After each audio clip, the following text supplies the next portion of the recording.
যুক্তরাষ্ট্রের president Donald Trump ইরানের কথিত নিউক্লিয়ার ডাস্ট বা পারমাণবিক ধূলিকণা নিজেদের নিয়ন্ত্রণে নেওয়ার ঘোষণা দিয়েছেন, যা তেহরানের পারমাণবিক সক্ষমতা হ্রাসে ওয়াশিংটনের একটি বড় কৌশল হিসেবে দেখা হচ্ছে। ট্রাম্পের ভাষায় নিউক্লিয়ার ডাস্ট মূলত ইরানের সেই উচ্চ সমৃদ্ধ ইউরেনিয়াম, যা গত বছরের জুনে তিনটি প্রধান পারমাণবিক স্থাপনায় মার্কিন বিমান হামলার পর মাটির গভীরে চাপা পড়ে আছে বলে ধারণা করা হয়।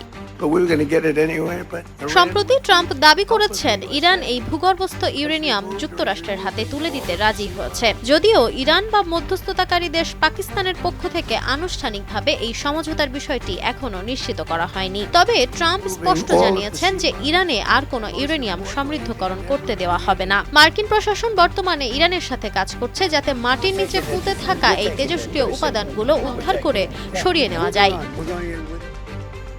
পারমাণবিক তথ্যের বিশ্লেষণে দেখা যায়, গত বছরের জুন মাসে মার্কিন ও ইসরায়েলি বিমান হামলার আগে ইরানের কাছে 400 কেজির বেশি 60% সমৃদ্ধ ইউরেনিয়াম এবং প্রায় 200 কেজি 20% ফিসাইল উপাদান ছিল। এই পরিমাণ উপাদান খুব সহজেই 99% অস্ত্র গ্রেড ইউরেনিয়ামে রূপান্তর করা সম্ভব। আন্তর্জাতিক পরমাণু শক্তি সংস্থার প্রধান রাফায়েল গ্রোসি জানিয়েছেন, এই পারমাণবিক উপাদানগুলো মূলত ইস্পাহান এবং নাতাঞ্জ পারমাণবিক কেন্দ্রের ভূগর্ভস্থ সুড়ঙ্গে জমা রয়েছে। বিশ্লেষকদের মতে, ইরান যদি সত্যি তাদের মজুতকৃত ইউরেনিয়াম হস্তান্তর করতে রাজি হয়, তবে এটি হবে দেশটির পক্ষ থেকে একটি বড় ধরনের ছাড়।